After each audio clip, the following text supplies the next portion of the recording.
मैं जहाँ कहीं भी जाती तो लोग मुझे बोलते थे अरे पिंपल हो गया, ये लगाओ वो लगाओ, कैसे दिख रहा है चेहरा। क्या भाई, हमको भी पता हमारे फेस पे सब पिंपल हो गया, बट व्हाट टू डू। हाँ भाई, हम तो थोड़ी चाहते हैं कि ऐसी फेस लेके जाए, बट है तो है यार। अब वो ठीक होगा, मुझे भी पता है मेरे फेस में इतना पिंपल है, बट लोगों का क्या है, उनका तो क्वेश्चन ही खत्म नहीं हो। तो मेरे फेस में ना बहुत ज़्यादा पिंपल थी, ये रही उसकी सबूत। यदि आपको यकीन नहीं होता है तो मैं आपको बेस्ट सोल्यूशन देने वाली हूँ जो कोई नहीं दे। 3 पार्ट्स में हम इस वीडियो को बनाएंगे। क्या खाना है, क्या पीना है, क्या यूज़ करना है, कैसे स्किन की केयर करना है, everything I will tell you in this video. Hello guys, welcome back to my YouTube channel beautiful chic. आज मैं आप लोग के लिए, जैसा कि आपको हेडिंग्स में पता चल गया होगा, कि मैं पिंपल्स के बारे में बताना चाह रही हूँ, क्योंकि मेरा ये पर्सनल एक्सपीरियंस था। Personal experience I will share with you all. शादी होने वाली है या कुछ बिग फंक्शन होने वाला है घर में, और आपके फेस में इतने सारे पिंपल्स हो रहे हैं जिसका कोई, आपने बहुत सारा ट्रीटमेंट कराया but you didn't get any solution, but I have solution for you. तो सबसे पहले हम जानेंगे कि व्हाट इज़ एक्ने और पिंपल, क्या है क्या नहीं है, रीज़न क्या है होने की, खाने पीने में हमको क्या इनटेक करना चाहिए, क्या सोल्यूशन है, एवरीथिंग। मेरे पास काफ़ी सारे चार्ट्स हैं जो कि मैंने कलेक्ट किया, क्योंकि मुझे कम से कम 6 से 7 साल तक कंटिन्यू बहुत ज़्यादा मेजर पिंपल्स थे। और मेजर पिंपल्स तो थे ही, प्लस एक्ने के जो स्पॉट्स हैं वो तो जाते ही नहीं हैं, और जो पोर्स, जो गड्ढे छोड़ के जाता है, वो निशान छोड़ के जाता है, वो अपने प्यार के निशान छोड़ के जाता है हमारे स्किन में। तो उसके बारे में भी मैं आपको बात करूँगी, क्योंकि देखिए अभी मेरे फेस में हल्का हल्का सा बस है, बाकी बिल्कुल एक्ने नहीं है, बिल्कुल स्पॉट नहीं है, टच वुड सारे क्लियर हो गए हैं। तो मैंने कैसे हील किया, इसका केयर किया, मैं सब बताऊंगी। मैं इतने सारे डॉक्टर्स के पास गई हूँ, तो मैं इस चीज़ में मुझे ऐसा लगता है कि मैंने PhD कर चुका है। यदि आप पिंपल से ग्रसित हैं या पिंपल से आपको बहुत ज़्यादा प्रॉब्लम हो रही है, तो सबसे बड़ी बात तो बिल्कुल टेंशन मत लीजिए, इट विल गो अवे। चाहे वो वेरी सून हो या फिर लेट हो, but it will go away. तो don't worry about that, don't be panic, और इशू मत बनाइए कि भाई हमारे फेस में इतना पिंपल है और हम क्या, कि वो चला जाएगा। और अगर आप उसको ज़्यादा उसके बारे में सोचेंगे या ज़्यादा टेंशन लेंगे तो फिर क्या होगा, आपको ही वो चीज़ और हर्ट करते रहेगी। इसलिए उस चीज़ की बिल्कुल टेंशन मत लीजिए, उस चीज़ का रिक्वायर ही नहीं है टेंशन लेने का, क्योंकि इस वीडियो में मैं पूरा सोल्यूशन दूंगी। क्योंकि बिफोर आफ्टर पिक तो आफ्टर तो ये है, और बिफोर वाली पिक्स तो आपको यहाँ पे दिख रही है, तो उसकी टेंशन नहीं लेनी चाहिए, क्योंकि मैं उस चीज़ से गुज़र चुकी हूँ। क्योंकि मैं इतने मेजर चीज़ें मैंने फेस की हैं पिंपल्स की, कि भाई मैं क्या ही बताऊँ। मैंने इतनी सारी चीज़ें यूज़ की, एप्पल साइडर विनेगर, जितने सारे ट्यूब्स डॉक्टर ने प्रिस्क्राइब किए थे, सोप्स मैंने यूज़ किए, फेस वॉश मैंने यूज़ किए, यहाँ तक कि मैं घर का जो स्पाइस होता है, जैसे नटमैग हो गया और कुछ चीज़ें हैं, वो सारी चीज़ें मैंने यूज़ की। चंदन मैंने लगाया, एलोवेरा जेल मैंने लगाया, और व्हाट नॉट। कई लोग तो बोलते थे गार्लिक को भी रब करने से ठीक होता है, even I tried that also, didn't work for me, और वो शायद किसी के लिए भी वर्क नहीं करेगी, क्योंकि गार्लिक से अगर अपन रब कर रहे हैं तो it will irritate that pimples, और कोई सोल्यूशन नहीं हो।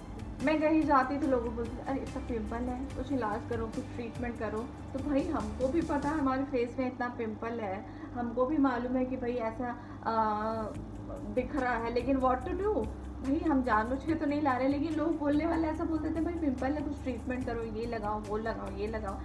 और आप यकीन नहीं करेंगे, मैं यहाँ तक कि वो जो पोटैटो का जो जूस होता है, आलू का जो जूस है, वो भी मैंने ऐसे रब किया, but that also didn't work. सारी चीज़ें भले दूसरों के लिए करती होगी, बट मेरे लिए तो इन किसी चीज़ों ने वर्क बिल्कुल ही नहीं किया है। तो इतने सारे चीज़ें मैं आपको बता चुकी हूँ। अब चलिए कंटिन्यू करते हैं वीडियो को। प्लीज़ लाइक करिएगा, शेयर करिएगा और सब्सक्राइब करिएगा। फर्स्ट थिंग जो है, सबसे पहले आपको जानने की ज़रूरत है कि व्हाट इज़ एक्ने और पिंपल और एक्ने क्या है और वो क्यों होता है आपकी स्किन में। That is most important thing, you have to understand the reason. Acne जो है वो कॉमन है, वो बहुत कॉमन चीज़ें जो पॉपअप होती हैं आपकी स्किन में, और वो रेड कलर का जो एक दाना जो होता है वो फेस में हो, फेस में, नेक में, बैक में, शोल्डर्स में होता है। मैंने बताया क्यों होता है। अब हम जानेंगे कॉजेज ऑफ एक्ने, कि एक्ने के कारण क्या है। सबसे बड़ी बात है stress. Don't be panic, don't think too much. बहुत ज़्यादा सोचे नहीं। यदि आप किसी चीज़ के लिए बहुत ज़्यादा सोचते हैं, वर्कलोड है या जो भी चीज़ें हैं, कई बार ऐसी होते हैं कि वो सारी चीज़ों के कारण भी आपको पिंपल्स होता है। तो बहुत ज़्यादा सोचने की या स्ट्रेस लेने की या टेंशन लेने की ज़रूरत नहीं है। वो भी एक रीज़न होता है आपको पिंपल होने का। सेकंड थिंग होता है लेडीज़ में स्पेशली होता है कि मेंस्ट्रुएशन के टाइम में या पीरियड के टाइम में आपका एक्ने होता है। कई बार पीरियड आने से पहले जो हार्मोन्स चेंज होते हैं उसके कारण क्या होता है, अपने स्किन में वो चीज़ें पॉपअप होनी स्टार्ट हो जाती हैं।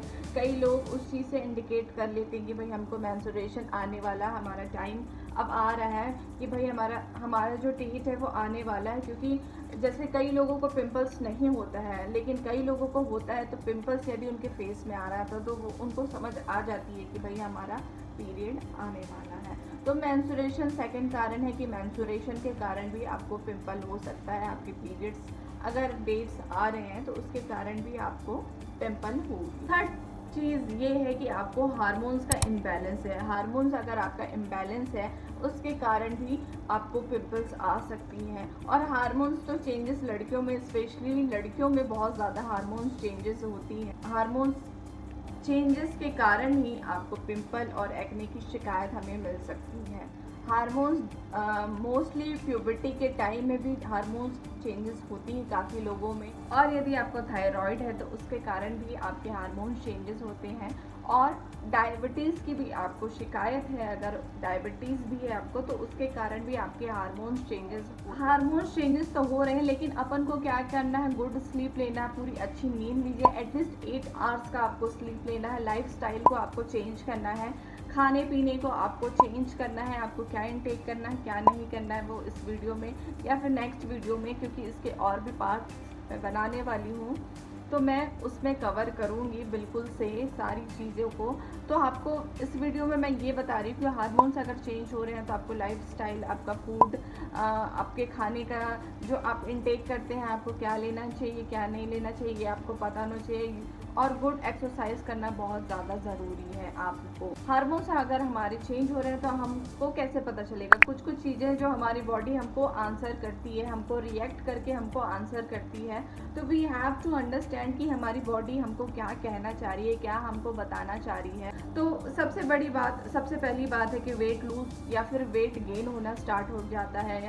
यदि आपके हार्मोन्स चेंजेस हो रहे हैं तो वेट लूज और वेट गेन करना होता है। वो उससे आपको भी ये चीज़ पता हो जाएगी कि भाई हमारे हार्मोन्स जो है, जो हमारे बॉडी के हार्मोन्स हैं, वो हमारे चेंज हो रहे हैं। अब दूसरी पॉइंट ये है कि डिहाइड्रेशन हो जाएगा। बॉडी में डिहाइड्रेशन हो जाती है कि भाई हमें पानी, अगर हम पानी अच्छे रेगुलर वे पे नहीं पी रहे हैं तो हमारे बॉडी में डिहाइड्रेशन होती है।